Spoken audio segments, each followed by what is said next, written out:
Well, it looks very nice and atmospheric, despite the rain, I assume preventing an actual fire outside.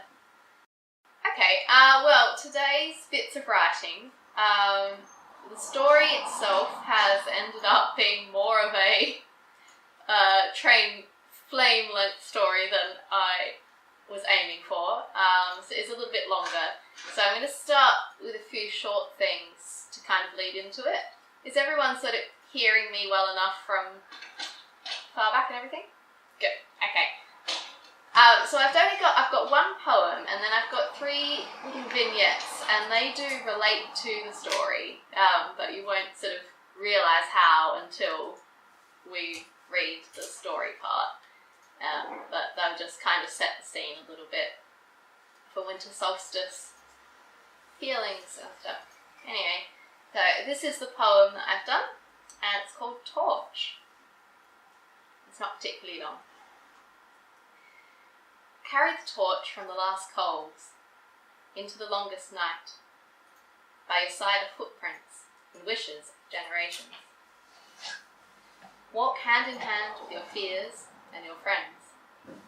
Carry the torch. Carry the torch of the sun's rays so that they can make the distance. Walk hand in hand with generations. Pass the torch. Carry the torch to the new dawn. Meet the sun with kindred fire. And remember where you got the torch and know where you want to go. Carry the torch. Be the light.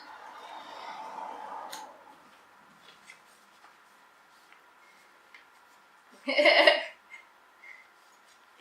I do have a candle as well. I've got candles on my windowsill, but you can't see them. Here's one, just to prove it. It's very bright here.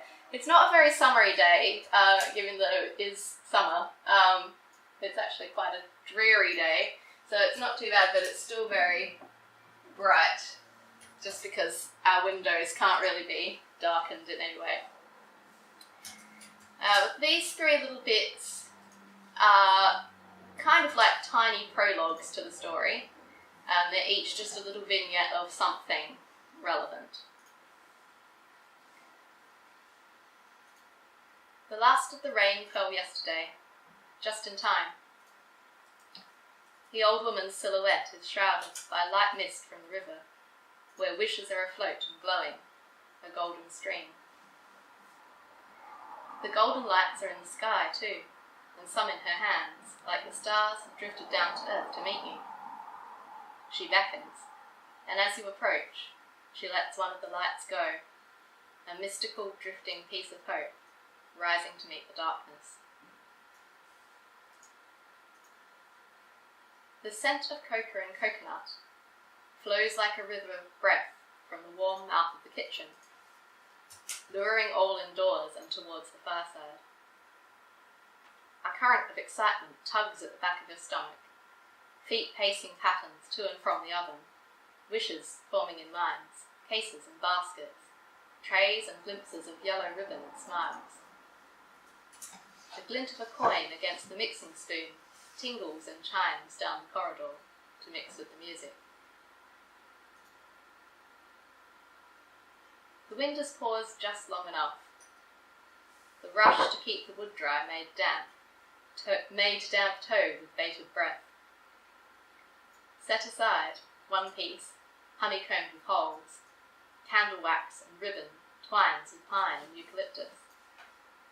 The wind breathes shallowly, and you follow suit, sucking in wet earth, scent, and pleading for no rain until tomorrow, as a basket is loaded with marshmallow jars and wishes, chai, and spice for the mulling pot. So this story goes on a little bit, so make sure you've got your tea, or wine, or drink of choice. Okay, the story's called Bonds. No, it's not. It's called Ties. I changed it because when I went to write it on the cover image, I thought, oh, Bonds. Bonds is a brand of underwear. Yeah.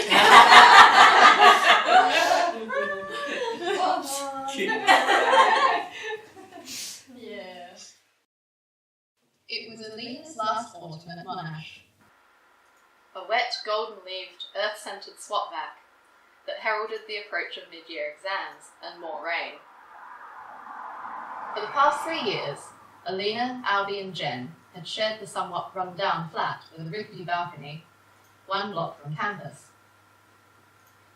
It was an official student accommodation, but its rental price and location meant that it was rarely occupied by anyone who wasn't studying. Jen said that after Alina left, she was going to find a new place, perhaps more modern, newly affordable with the funds she was earning as a teaching assistant on top of her scholarship. It would be too weird, Jen said, and Albie agreed, to have a new student flatmate move in Alina's place. None of them lived near their families or high school friends, bravely having taken on degrees that they had to move for, and the likelihood of more moving afterwards to find work.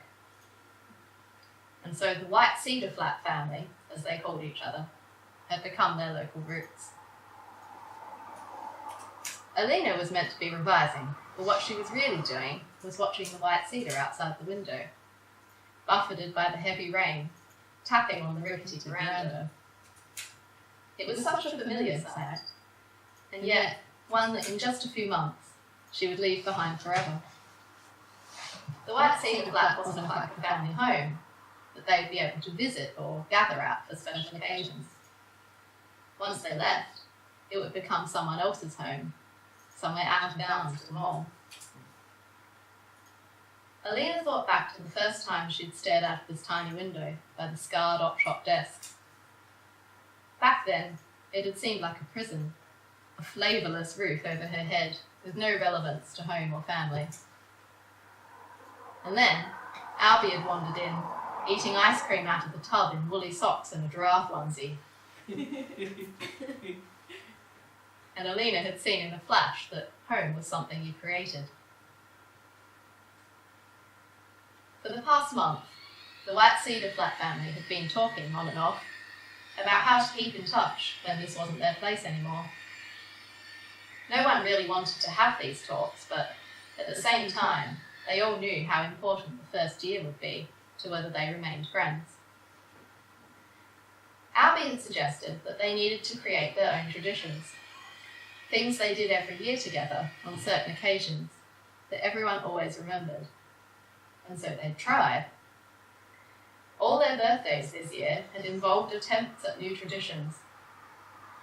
For Albie's, they went to a friend's garage brewery and tried their hand at bottling home-brewed beer, Albie's second choice, as Alina had vetoed cheesecake tasting. It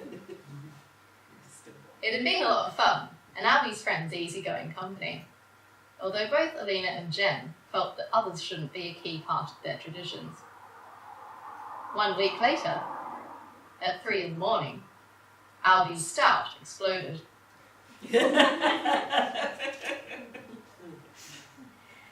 Everyone woke to the sound of it, and Albie hid behind his door, while Jen snuck down the hallway with a rather pointless broom to investigate. The kitchen was a nightmare of shattered beer glass, the fridge door blown open, and brown stout on the ceiling. After weeks up a ladder, borrowed from a neighbour, Jen had to admit defeat and the truth of not getting their bond back. Albie had lost a birthday cheesecake gifted to him by his philosophy tutor group to a layer of stout foam and glass splinters. So Alina had to buy him a new one. Somehow, I don't think this should be traditional, she laughed as she handed the new cake over. On Jen's birthday, she'd asked that they all stay home and hold a mini talent show. A curtain had been erected using one of Alina's sheets. It won't feel serious if there isn't some kind of stage, Jen had insisted. The others had drawn the line at standing on the dining table, especially because Alina's head got uncomfortably squashed against the ceiling if she did so. So Jen spread out a throw rug in front of the curtain, demanding that all acts stay on it, at risk of falling off the stage and being disqualified from the running for a box of Celebrations chocolates that they would share anyway. The first problem which they probably should have thought of again later in hindsight, Alina mused, was that Albie was quite tone deaf, but attempted to always make up for it in volume. A rendition of Drive by Shannon Knoll, to the accompaniment of winces from the young women and enthusiastic dancing by Albie, ended when the stage became entangled around his feet and he toppled onto Alina's lap. Her subsequent leaping up to throw him off resulted in her bumping the curtain, which dropped down on top of them both, making them into a double-headed ghost, and knocking over a chair, which took a chip out of paintwork on the door frame. And that was before the neighbours complained about the noise. Alina felt sorry for Jen, but somehow she didn't think the talent show was tradition material either.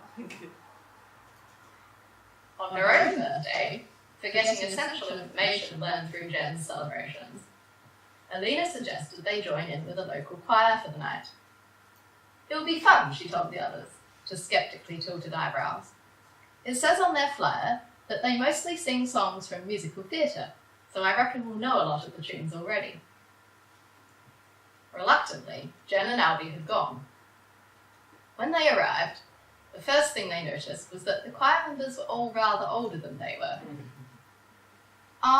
Said Albie, watching the walking frames and floral dresses emerging from cars. You don't think this choir is, specifically for over 70s, do you? It didn't say anything like that on the flyer, said Alina. What did it say on the flyer, asked Jen. Alina shrugged. I don't know, I don't have it anymore. Just the name of the choir and something like social singing based on musicals. Great place to meet people. They got as far as the end of the warm-up, in which Albie drew strange stares, both for his notes and because he apparently was the only male in the room, before Alina nudged the others and they slipped quickly back outside, dodging two women in pointy-toed heels and long-flared floral skirts, who literally waltzed together out of the door to the toilets. I'm pretty sure that choir has some entry criteria that we don't quite meet, said Jen, nodding at Albie. Alina sighed. Well, I guess this is another dud tradition then. Recalling this now, Alina frowned. Now they were all out of birthdays, they hadn't tried establishing their tradition in the last month. It couldn't be done for Easter or Christmas because everyone's real families would be expecting them then. She couldn't think of any significant dates that were left. The end of the semester was a good time to celebrate, but she didn't think it would retain its significance when none of them were studying anymore. She began to page through her planner anxiously. Jen came in, and Alina pushed her notes aside.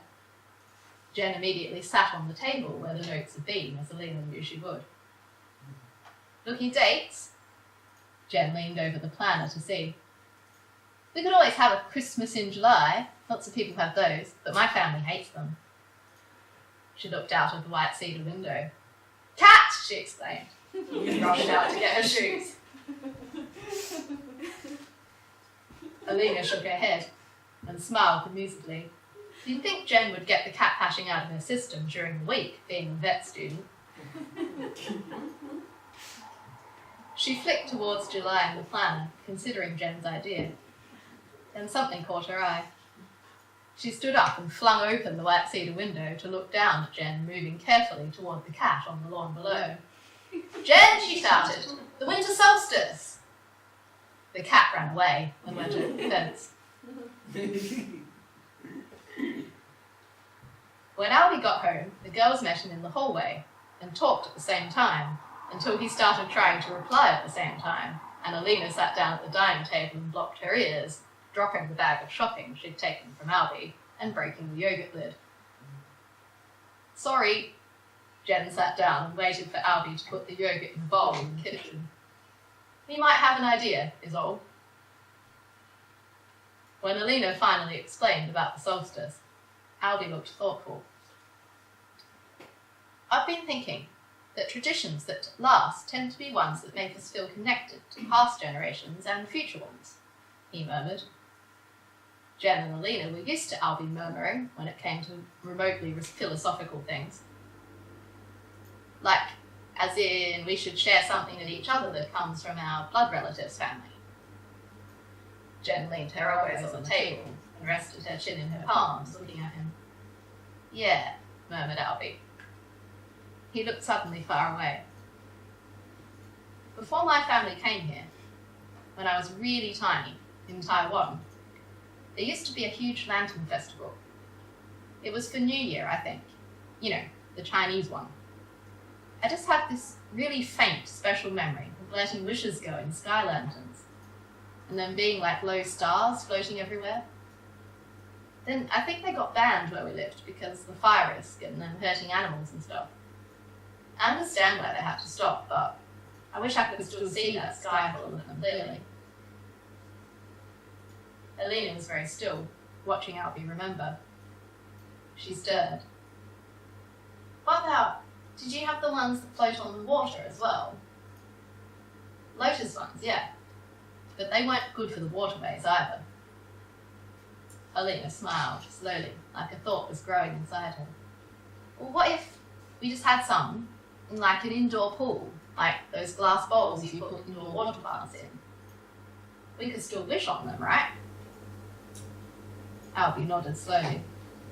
I'd have to look up how to make them, he mused. I wasn't old enough to learn back then. But he looked excited. He stared at Alina with an odd intenseness. What about you? Do you have something your family does we could do too? Alina opened her mouth to say no, but then her eyes brightened. Actually, yes. It's from New Year as well, but the other sort. Grandma always baked a cake that had a coin inside. Whoever found it in their slice was supposed to kind of get extra good luck for the year ahead. Can it be cheesecake? Ew, Albie! Jen screwed up her nose. The coin would be so sticky and gross. She thought about it. I like the idea of doing New Year stuff on the solstice though. My nana said that the winter solstice is a good time for new beginnings because, like, the sun fades away and begins to build up fresh. From solstice you start to slowly get longer days and more time to do things and new projects. She pondered. I guess we could have a Yule log. She glanced across the old flat. Technically, weirdly, we have a fireplace. Oh, I thought you were talking about the cake, laughed Albie. No, you twit. Although, we could have that too. That could be the coin cake. But nah.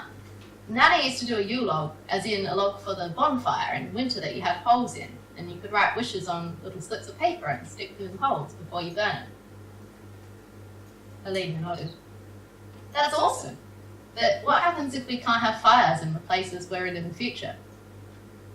Jen pondered. Well, maybe we can burn the wishes in a candle flame or something. We should definitely do all this by candlelight. Okay. And what about when we're done with all the lantern floating and wishing and cake eating? We need something to do around the fire afterwards, said Albie. We could all bring or send like something to read or a story about something hopeful or funny that's happened or something to sing.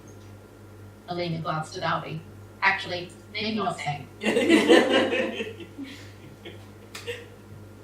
Albie got up from the table and got a piece of paper from the bookcase. Let's make a pact. What, now? Why not now? Alina shrugged and got a pen. Albie drew a little stylized fire at the top of the page and wrote, The Solstice Pact of the White Cedar Flat Family, 2017 to always. So cheesy, sighed Jen, but she smiled. Albie Bland, Jen Hubble, and Alina Ramsey agreed that every year on the winter solstice we will come together, whether this is possible in person or only via Skype. We will make wishes on lotus candle lanterns and in a Yule log or candle flame. We will partake of Yule cake and one of us will find a coin in our slice, bringing good luck. We will spend our evening by fire or candlelight, each bringing a piece of hopeful story, poem, song or news to share.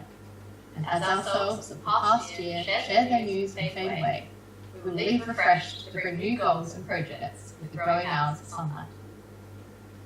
Albie put his signature on the left of the page and passed the pen to Elena. "Geez, you can tell he wants to be a philosophy prof around here," said Jen. But she put her arm around Albie and took the pen from Elena when it was her turn. Then she looked outside. "Cat!" she shouted. Albie chuckled. Well, that killed the sentimental moment. Indeed. A few weeks later, the White Cedar Flat family held their first winter solstice celebration and were true to their plans. Warm flames were persuaded to dance in the old hearth, swallowing the proffered wishes as the group sipped mulled wine. In April, Alina graduated, and so did Jen.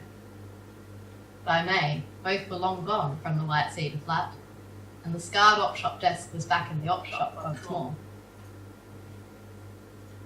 By June, the group were far more far-flung than they'd ever imagined in their concerned planning. While it was Alina who was first to leave, in the end she still lived in Melbourne, working for the ABC as a translator, and not travelling nearly as much as she'd expected for this role. She hoped this might mean she was near the others, but Jen's desire to be a vet called her back out to the country, and the city became a long 4 hours drive away. But it was Albie who went the furthest.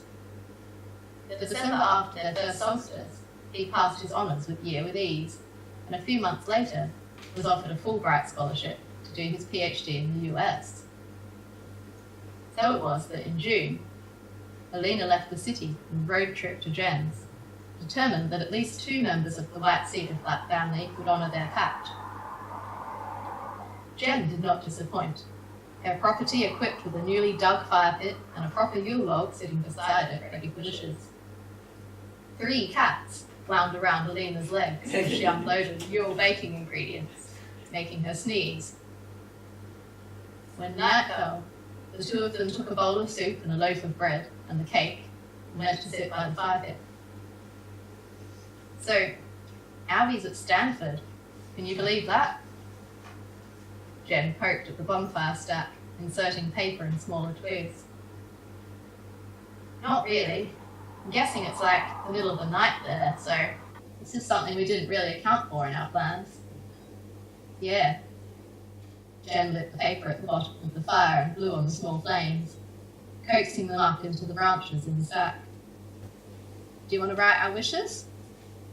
Alina shrugged. Okay.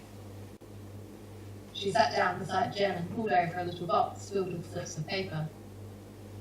Do you think we should, write something on Albie's behalf?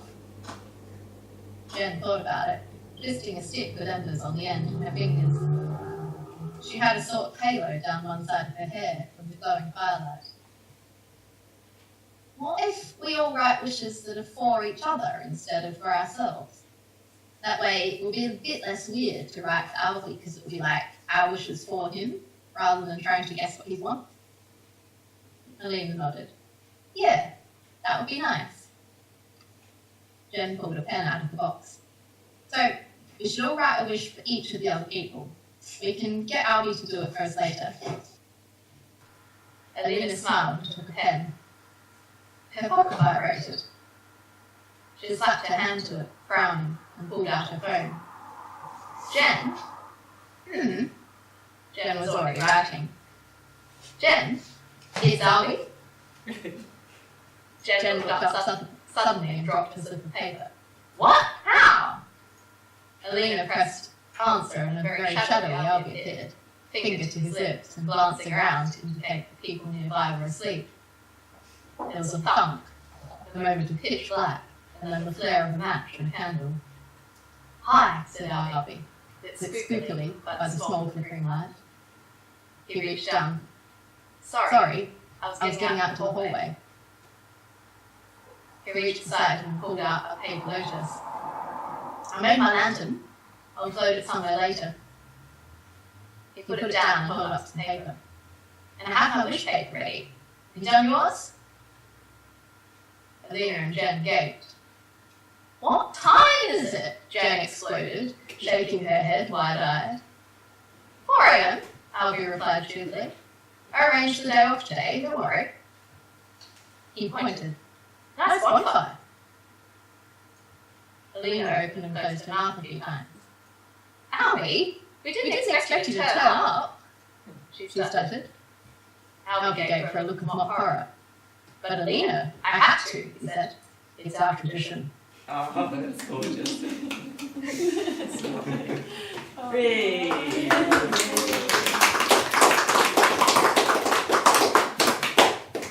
Very nice. Well, we have made less than perfect lotus.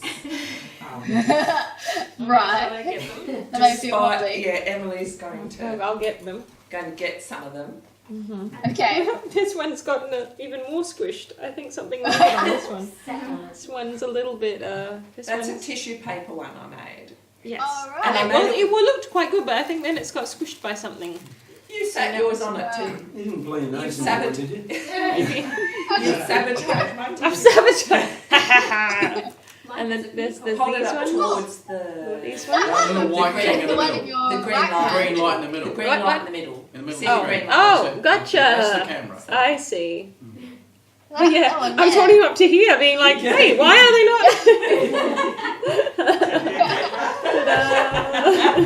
I love it. It's the obvious looking Whose camera. is the right hand one? Oh gosh, I don't know. It'll be Emily. No, I don't know. I don't think so. I'm not sure whose is whose. That one looks good. That one looks like it could. No, please don't Hold distinguish. it up together. These are all a really They're good type. communal. They're Yeah. communal lotus flowers.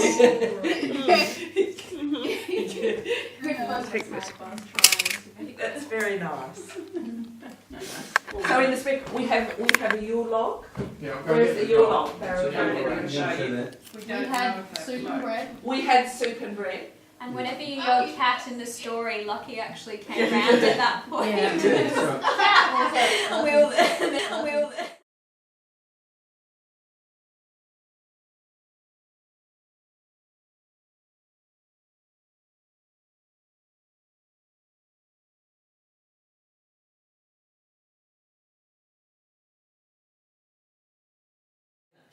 There you go. Oh, yeah. Oh, good. So they're all in the top. That's cute. Yeah, it's got to go in the other fire though. It's bloody boiling in here. It's too hot.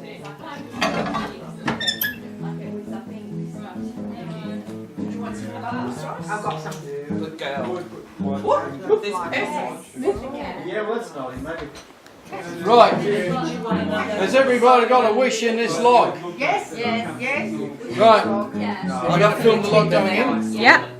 Did the cat make one? I'll put the big light on. Yeah, I'll put Oh, God. one on the cat. The cat's not light. And then I've got the light gauge. In you go, log. What are you saying? Put the log in the fire. May these wishes be Right, may these wishes be well received. well received. Taken Here it goes. Look at to that. the universe and dispersed. And come true. And come true. It'll take a while to catch a light. I reckon the wishes might catch the light first. I think they might. I wonder why you think that. They might be right.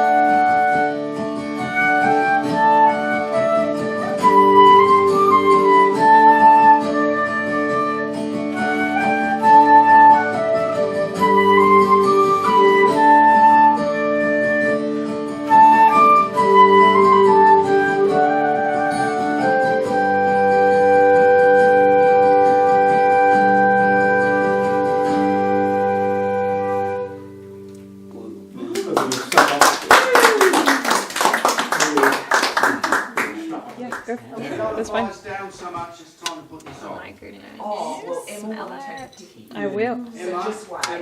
We might That- want to see. Put it on.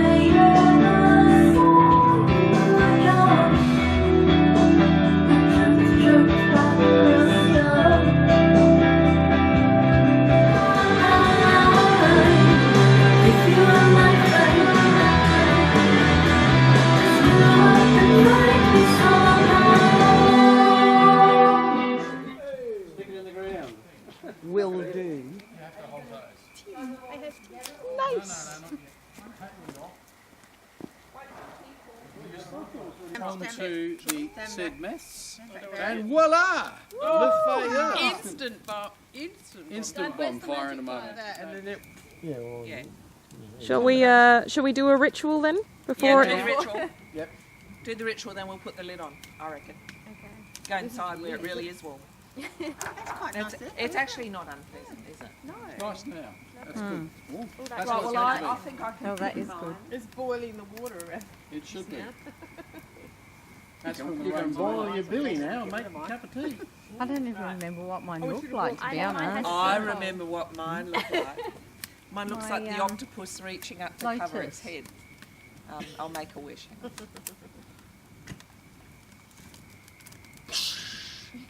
Some extra sparks went up there. That one Oh, that floated. looked really Oh, yeah. Yeah, that was pretty, yeah. No genie comes up and says, be careful what you wish for. found it. It's the holy one. You found the holy one? Oh, oh no, no. That wish won't come through. Right. That one's a goner. What did I say? Lucky start, but it was fine. Partly missing digits. What did I say about my hand-eye coordination? Non-existent. Because harder to do. So that's giving out heat now. I love that. What else can you do? Little bit No off your use finger. warning You them. just No, have no, to no, of course get not. over It's it. funny. Get over it. I don't think so. I don't think it was. Really No, I don't reckon. And it's a double. It's something decent. Oh, yeah, true. Okay. Okay, maybe. Reissue 1974 custom built Fender Jazz. Yeah. In Melbourne. Nice. They still do that in